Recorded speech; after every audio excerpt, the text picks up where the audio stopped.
Hi students, yesterday we have discussed vector, scalars and types of vectors and the angle between two vectors. Now today we are going to learn what is law of addition using triangle law, parallelogram law and polygon law. So first let us learn what is resultant.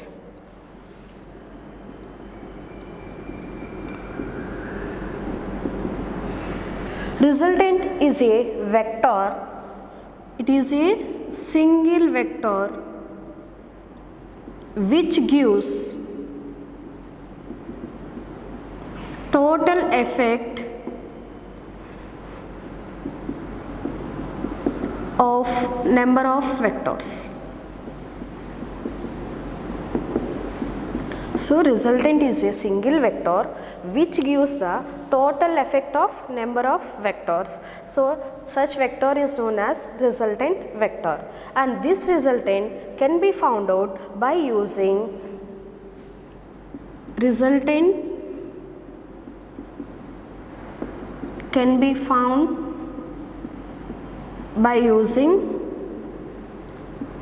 triangle law of addition or by triangle law, polygon law and parallelogram law.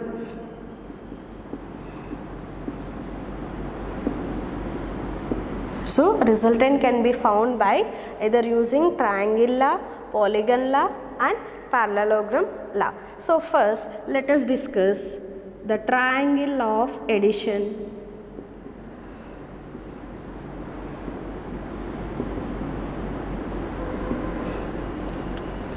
So the triangle law of addition. So first let us see what are the steps for adding two vectors representing the same physical quantity by using triangle law. The first step is keep the vectors such that tail of one vector coincides with head of other vector.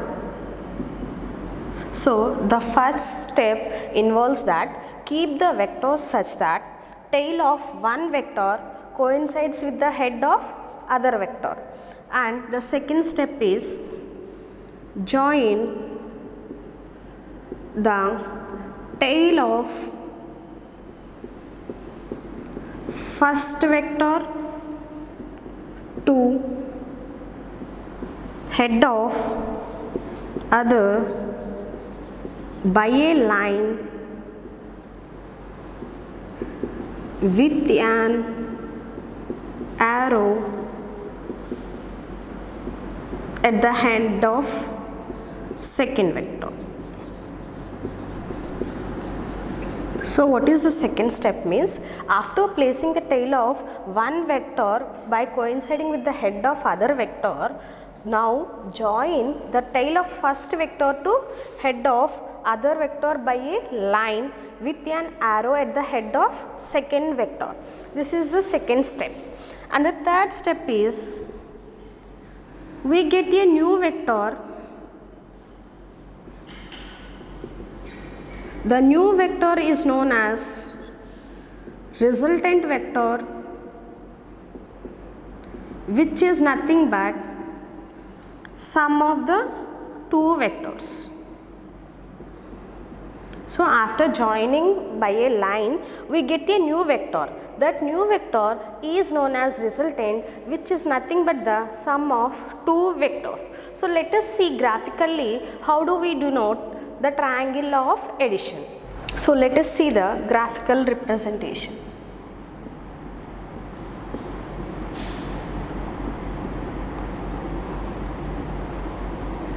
So let us consider two vectors. Let the two vectors be AB bar and CD bar.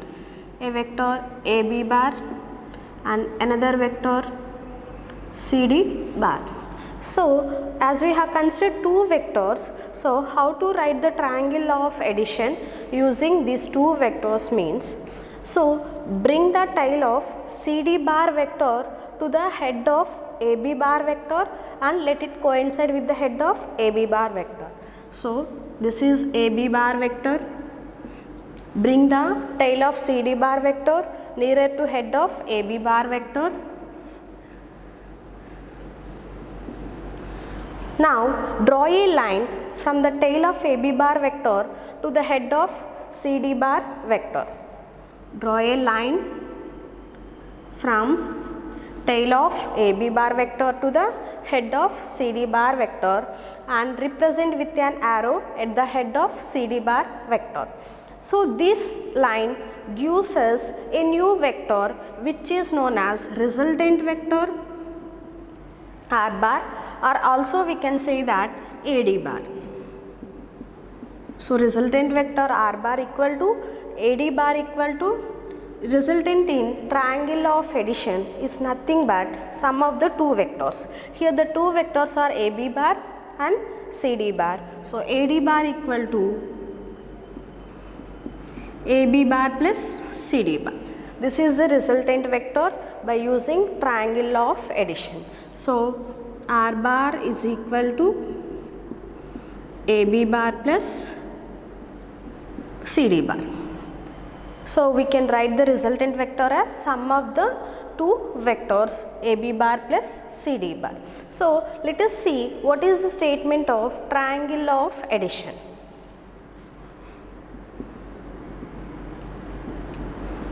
Statement: two vectors represented in magnitude and direction, two vectors represented in magnitude and direction be the two sides of a triangle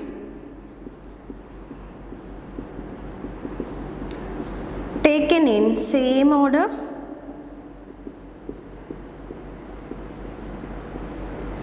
then the third side of the triangle which is taken in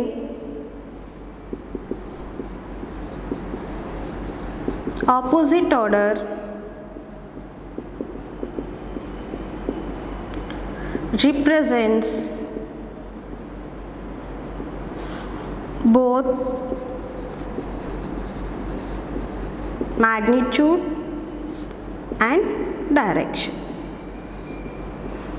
So what is the statement of triangle of addition means? If we consider two vectors, so the two vectors must be represented in both magnitude and direction, and those two vectors as considered as two sides of a triangle. Then the third side of the triangle must be taken in reverse order which represents both magnitude and direction, and the third side gives us the resultant vector.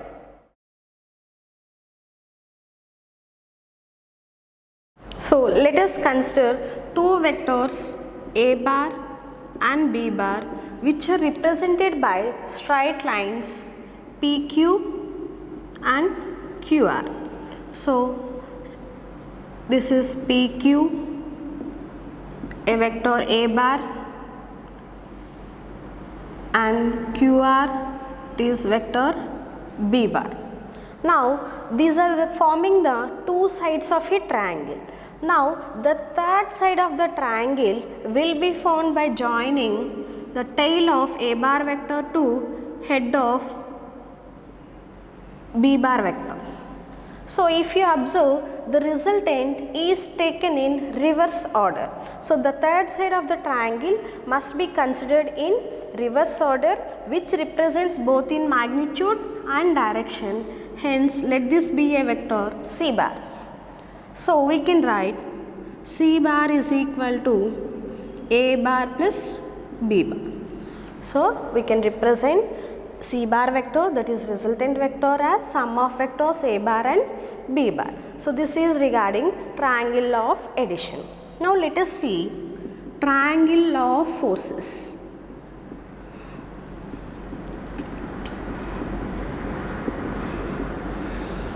if three forces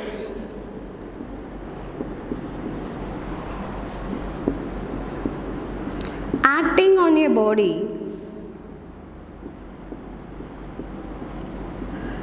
keeps the body in equilibrium, then those forces are represented as three sides of a triangle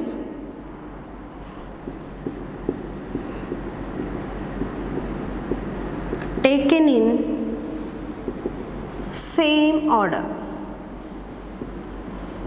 So what is triangle law of forces means, if there are three forces acting on your body and that body is in equilibrium with the help of these three forces. So as the body is in equilibrium, so we can represent the three forces as three sides of a triangle and those forces must be taken in same order. So if you look at this diagram, to find out the resultant, we have taken the resultant vector in reverse order, but coming to triangle of forces, to keep the body in equilibrium, the third side also will be taken in same order. So this is triangle of forces. Now let us see converse of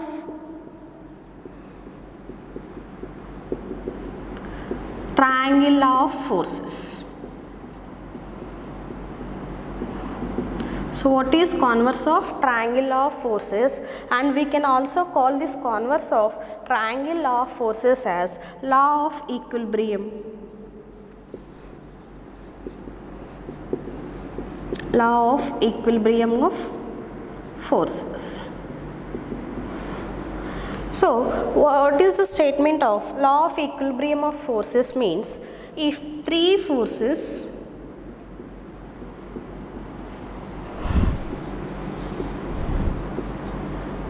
are represented as three sides of a triangle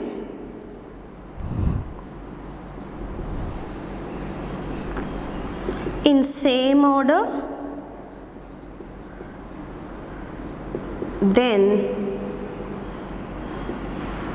the body will be in equilibrium. So what is converse of triangle law of forces or law of equilibrium of forces means, if three forces are represented as three sides of a triangle which are taken in same order, then the body will be in equilibrium, means the three forces keep the body in equilibrium. This is law of equilibrium of forces. So let us consider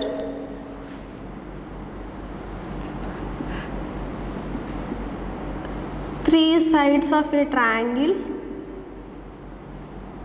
which are taken in same order and which are represented by A bar, B bar and C bar. So as the sign convention is taken in the same order, so these three forces are represented as three sides of a triangle and these three forces keep the body in equilibrium. So now let us learn polygon law of addition.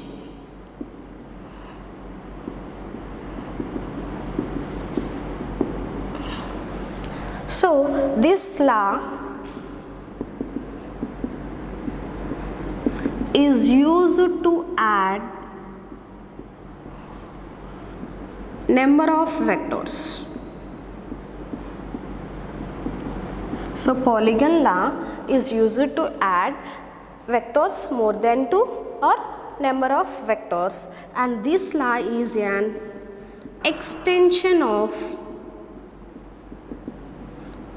triangle law of addition.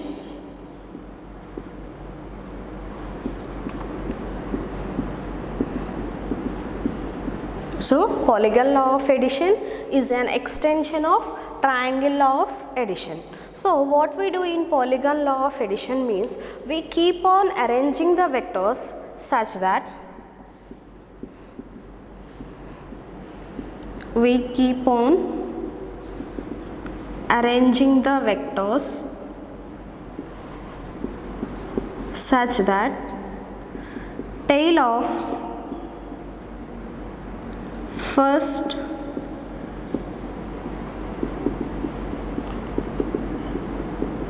will coincide with head of former. So we keep on arranging the vectors such that tail of next vector will coincide with the head of former vector. So by joining tail of first vector to head of last vector, we get the resultant. So when we keep on arranging the vectors such that tail of next vector will coincide with head of former vector, so we join the tail of first vector to the head of last vector so that we get the resultant, which is nothing but given by polygon law of addition. So let us see what will be the resultant vector.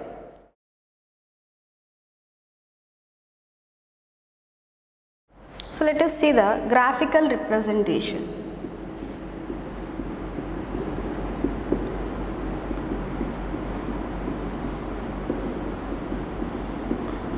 So I am considering 4 vectors A bar, B bar, C bar and D bar.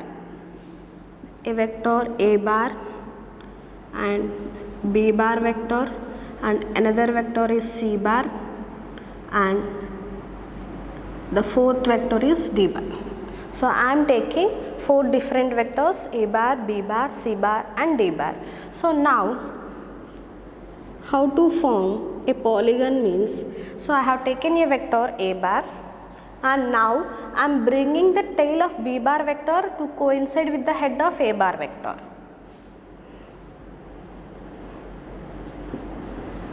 Now the line joining the tail of A bar vector to head of B bar vector gives the resultant, that is A bar plus B bar.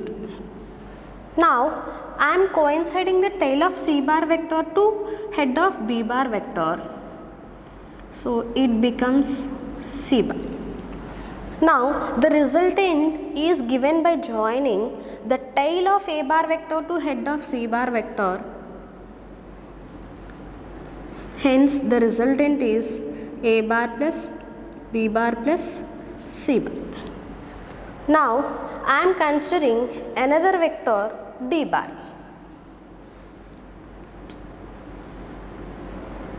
So the tail of D bar vector is brought to meet at the head of C bar vector, and hence a line joining tail of A bar to head of D bar vector gives the resultant A bar plus B bar plus C bar plus D bar.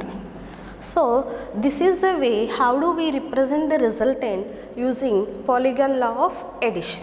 So if you look at the statement, number of vectors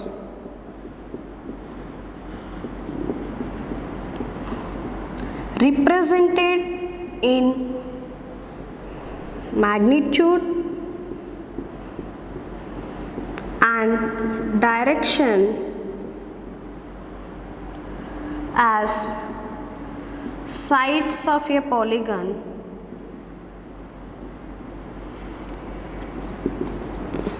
taken in same order, then the closing side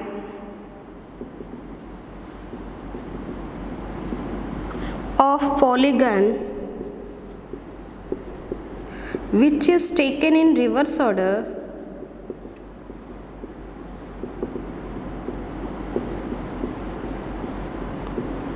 gives the resultant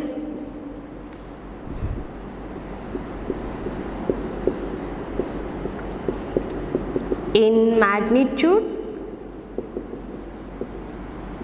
and direction. So what is the statement of Polygon law of vectors means if number of vectors are represented in magnitude and direction as the sides of a polygon which are taken in same order, then the closing side of the polygon will be represented in opposite order and that side gives us the resultant in magnitude and direction. So let us see the diagram for this. Now let us see the diagram. Suppose if A bar is a vector, B bar is another vector, C bar,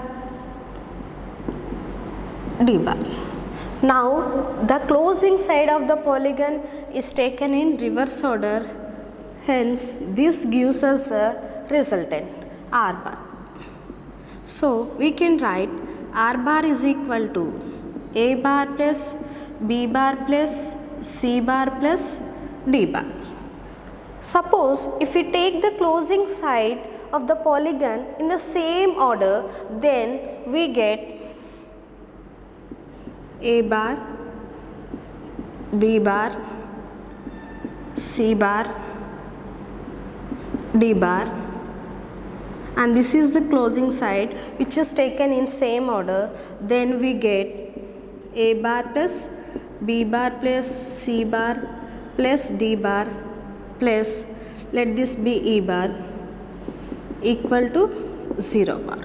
So these forces keep the body in equilibrium. So if the closing side of the polygon is taken in same order, it will be in equilibrium. If the closing side of the polygon is taken in reverse order, then we get the resultant as sum of the vectors considered. When number of vectors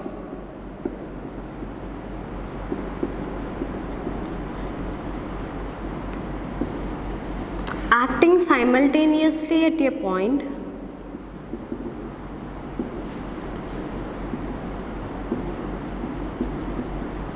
have zero resultant,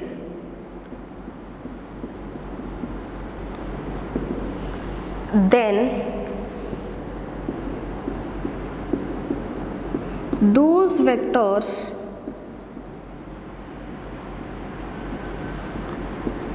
are represented in magnitude and direction by the sides of a closed polygon. So if there are number of vectors which are acting simultaneously, then we get zero resultant by representing the vectors in magnitude and direction as the sides of a closed polygon. So let us see applications of polygon law.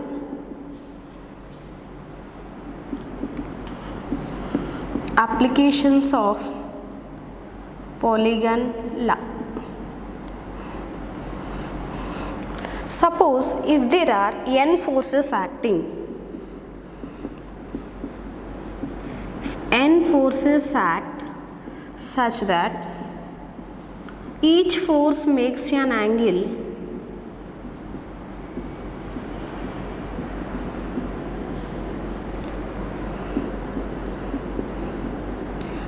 pi by n with the previous one,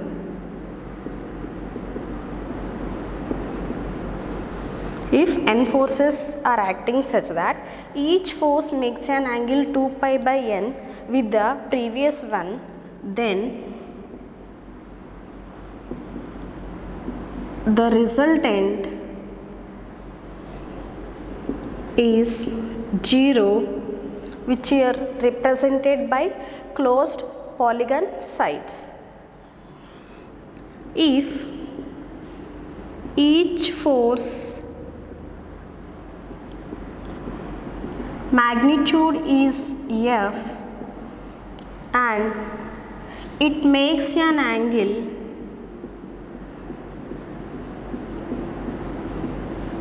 theta with the previous one,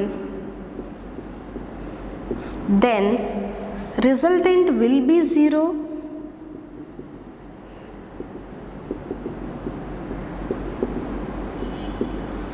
if theta is equal to 2 pi by n. So if the angle is equal to 2 pi by n, then the resultant will be 0. And if theta is equal to 2 pi by n minus 1, then resultant is F. So if theta is equal to 2 pi by n minus 1, then the resultant is equal to the magnitude of the force, which is nothing but capital F. These are the applications of polygon law.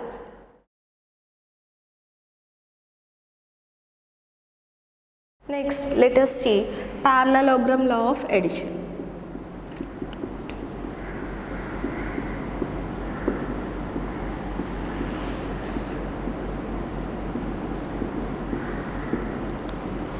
So first let us see what are the steps we have to take. The first step is keep the tails of the vector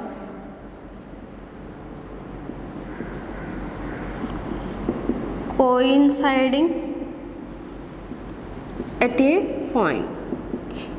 So we must keep the two tails of a vector which coincides at a point.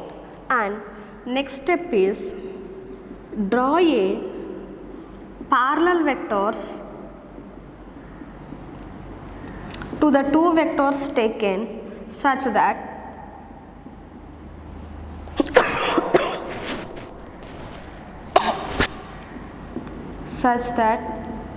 they form a parallelogram. So we must draw a two parallel vectors so that they form a parallelogram. Then diagonal drawn from a point where two tails of a vectors coincide gives us the sum of vectors, which is nothing but resultant. So what we should do means, the first step is keep the tails of the vectors coinciding at a point. So I am considering two vectors.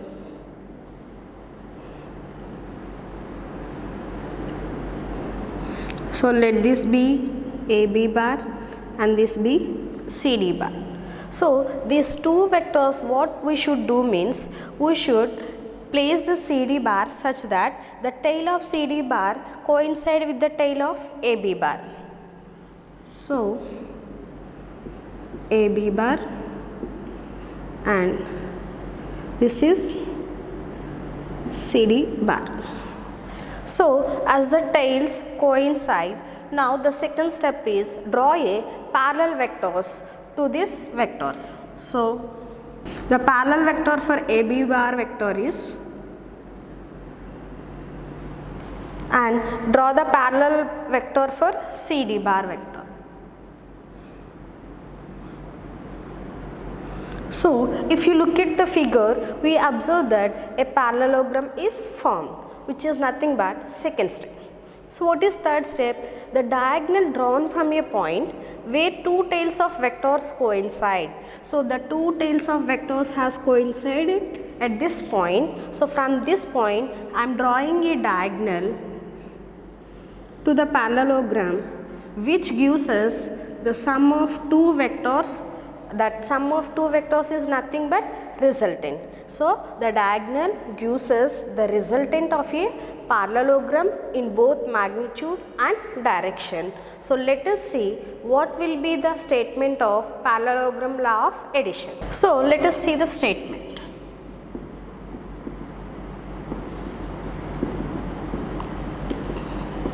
Two vectors represented in magnitude and direction by adjacent sides of a parallelogram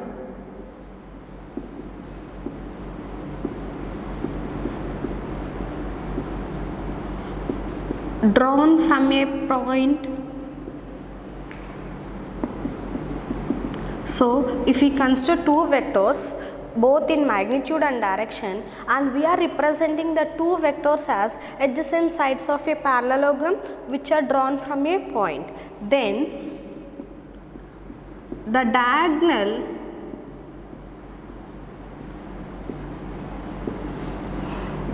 from the same point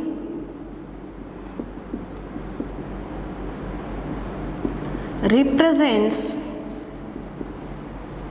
the resultant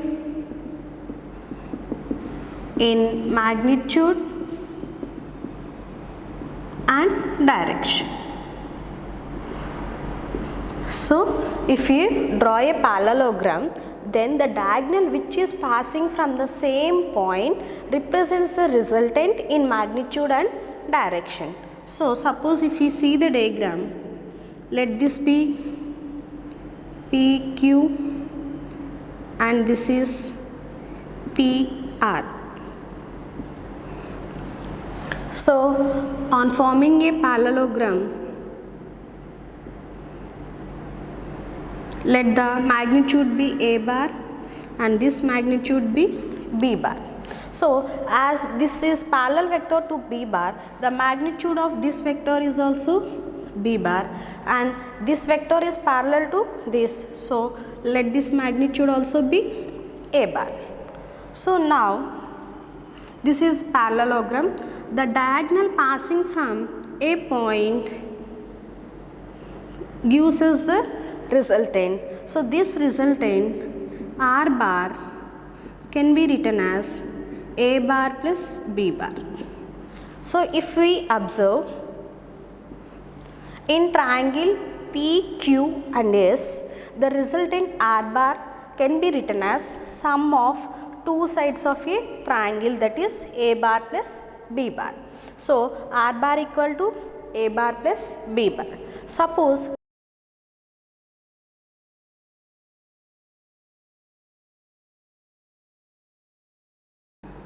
the diagonal passing from this point gives us the resultant.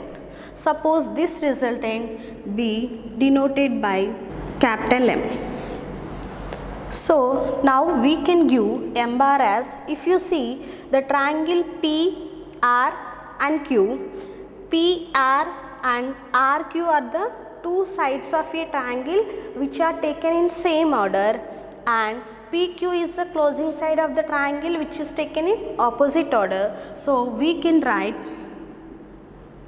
B bar plus M bar is equal to A bar. From this we can write M bar equal to A bar minus B bar. So we can get the resultant by R bar equal to A bar plus B bar if we consider A bar and B bar vectors, and suppose if we consider A bar and this B bar and A bar, we get the resultant M bar as A bar minus B bar.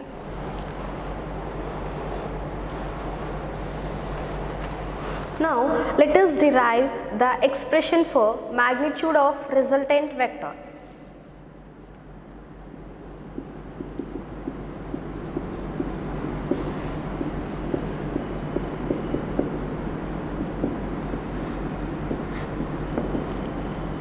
So So for deriving magnitude of resultant vector, I am considering a parallelogram which is named as PQRS.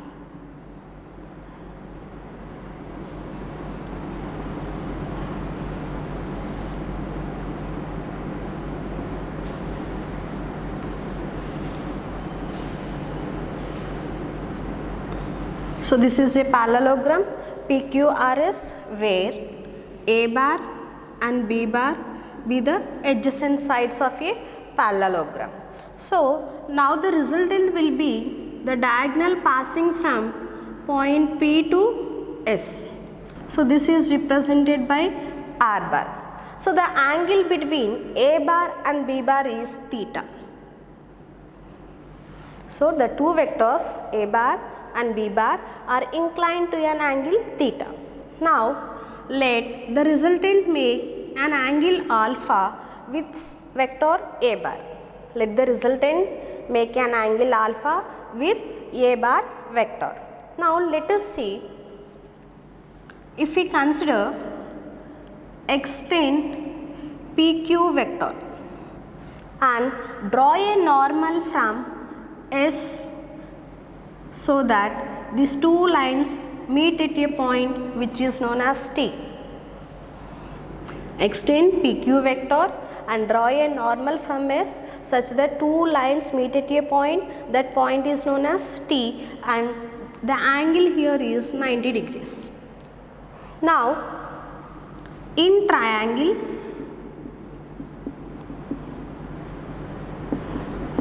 PTS, in triangle PTS, applying Pythagoras theorem. What is that? Hypotenuse square equal to side square plus side square. So what is the hypotenuse in triangle PTS?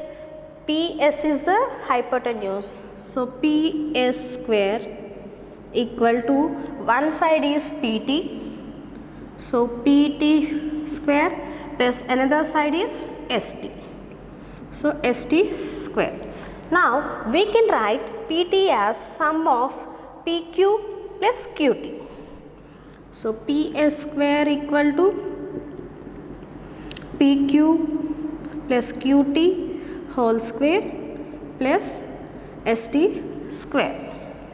Now this is in the form of A plus B whole square expanded, that is A square means PQ square plus B square, that is Q2 square, plus 2AB means 2 into PQ into QT plus ST square.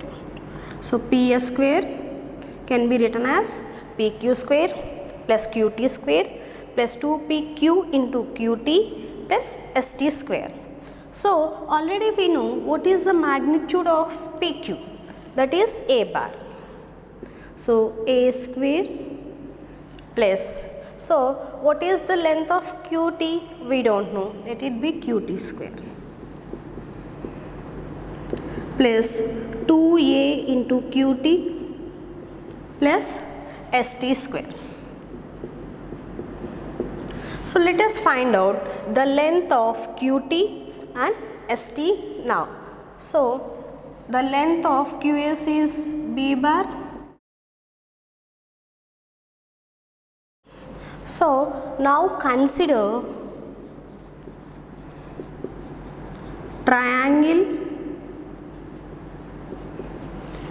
QTS. In this triangle, let us define the trigonometric ratios such as sin theta, cos theta and tan theta. So in triangle QST, and QS is making an angle theta with the vector A bar. So in this triangle, now consider cos theta. Cos theta equal to adjacent side by hypotenuse. So what is the adjacent side? QT, and hypotenuse is QS, and magnitude of QS is B bar. So cos theta equal to qt by b bar and qt is equal to b cos theta. Qt equal to b cos theta. Now find out the value of sin theta. Sin theta we can write it as ratio of opposite side to its hypotenuse. So sin theta is equal to opposite side is st by hypotenuse is qs. So that implies sin theta equal to st by b and st equal to b sin theta. So we have obtained the values of qt and st. Now substitute the values in the equation ps whole square. So ps whole square equal to pq square, that is a square, plus qt square. Qt means b cos theta whole square plus 2a into qt is b cos theta plus st square, that is b sin theta whole square. So a square plus b cos theta whole square means b square cos square theta plus 2ab cos theta plus b square sin square theta. So from this, if you observe, we are having b square cos square theta and b square sin square theta. Take b square as common. A square plus b square is common. So cos square theta plus sin square theta plus 2ab cos theta. Now we know that sin square theta plus cos square theta is equal to 1. Since sin square theta plus cos square theta equal to 1, we get the equation as a square plus b square plus 2ab cos theta, and we have represented the diagonal with r, that is the resultant r. So r square, so from that r can be written as a square plus b square plus 2ab cos theta under the square root. This is the magnitude of resultant vector using parallelogram law of addition. As we have obtained the equation for magnitude of resultant vector, now let us find out the direction of resultant vector. So already we have discussed that the diagonal vector, that is the resultant vector, makes an angle alpha with the vector a bar. So this alpha gives us the direction of the resultant vector. So consider in triangle PST or PTS. In triangle PTS, so tan alpha equal to opposite side by adjacent side. So what is opposite side to alpha? ST by what is the adjacent side? Adjacent side is PT. So PT can be written as sum of PQ plus QT. So tan alpha equal to ST by PQ plus QT. Already we have derived the values for ST. ST is equal to B sin theta and QT is equal to B cos theta. So substitute the values. Tan alpha equal to ST is B sin theta by PQ means A plus QT means B cos theta. Hence, the direction of the resultant vector can be given as tan alpha equal to B sin theta by A plus B cos theta. Let us consider some special cases.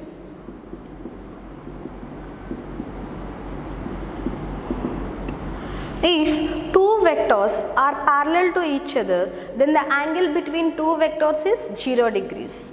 So if theta is equal to 0 degrees, what will be the magnitude of resultant vector? So already we know r is equal to square root of a square plus b square plus 2ab cos theta. So substitute the value of theta. A square plus b square plus 2ab cos 0 degrees. Already we know the value of cos 0. The value of cos 0 is 1. Now substitute the value of cos 0. We get a square plus b square plus 2ab under square root. So if you see, we can write this as a plus b whole square.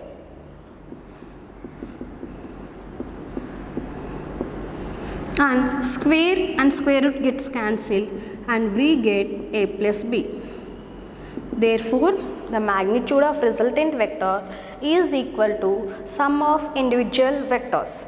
Now let us see what is the direction of resultant vector. So we know tan alpha is equal to b sin theta by a plus b cos theta.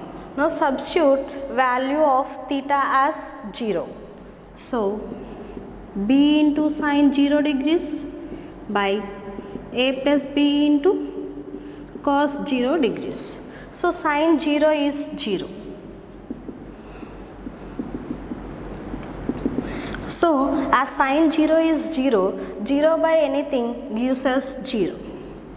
So the direction of resultant vector is 0, and hence when two vectors are parallel to each other, we can say that the resultant is equal to sum of two vectors and their direction is parallel to the given vector. If two vectors are anti-parallel to each other, that means the angle between two vectors is 180 degrees. Let us see case 2 when angle between two vectors is 180 degrees. So the resultant magnitude is given by square root of a square plus b square plus 2ab into cos theta. So substitute value of theta. So a square plus b square plus 2ab into cos 180 degrees.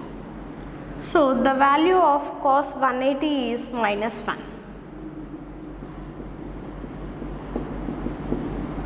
On substituting the value of cos 180, we get square root of a square plus b square plus 2ab into minus 1. So plus into minus minus, so we get a square plus b square minus 2ab, which is the magnitude of resultant vector. So if you see, we can write this as a minus b whole square. So square root and square gets cancelled and we get the resultant magnitude as difference of the two vectors given. If you see direction, tan alpha equal to b sin theta by a plus b cos theta. So what is, substitute the value of theta, that is b into sin 180 by a plus b cos 180. Sin 180 value is equal to 0.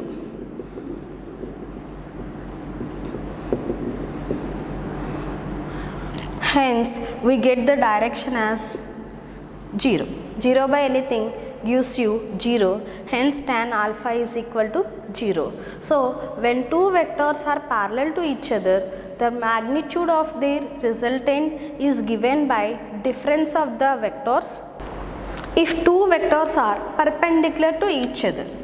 So case 3, if two vectors are perpendicular to each other, means the angle between two vectors is 90 degrees.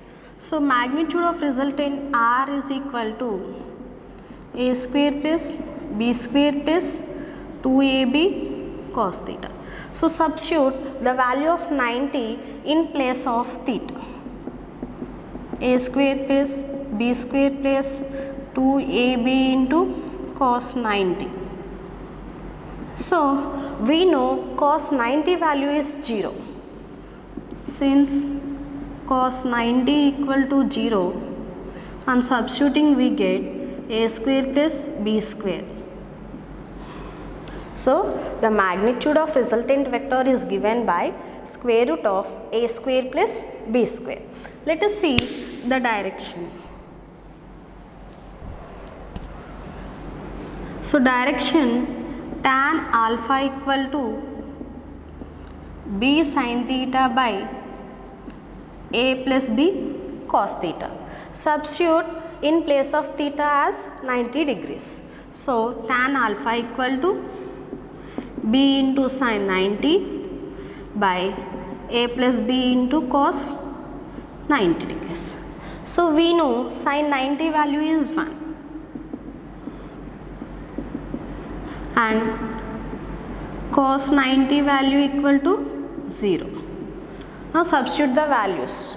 So tan alpha equal to b into sin 90 is 1. So b by a plus b cos 90. Cos 90 is 0. So 0 into b gives you 0. So we get tan alpha equal to b by a. So this is the direction of resultant vector and this is the magnitude of the resultant vector when two vectors are inclined at an angle 90 degrees.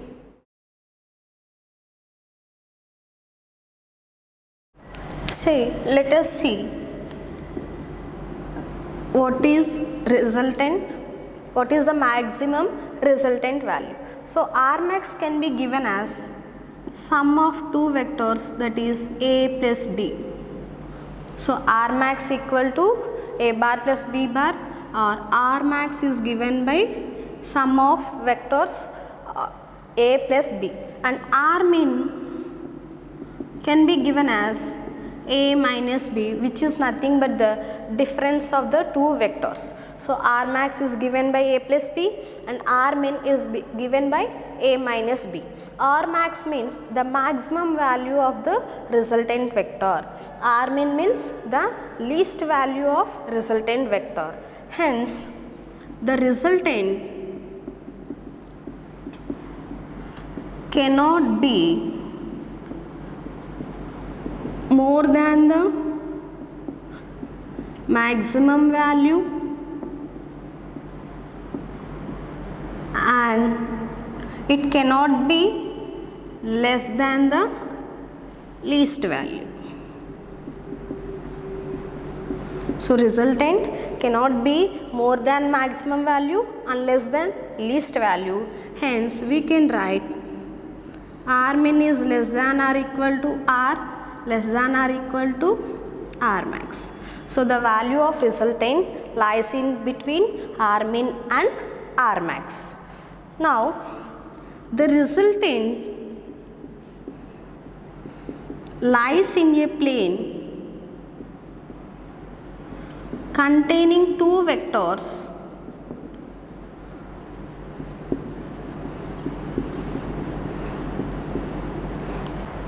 So the resultant of two vectors always lies in a plane containing the vectors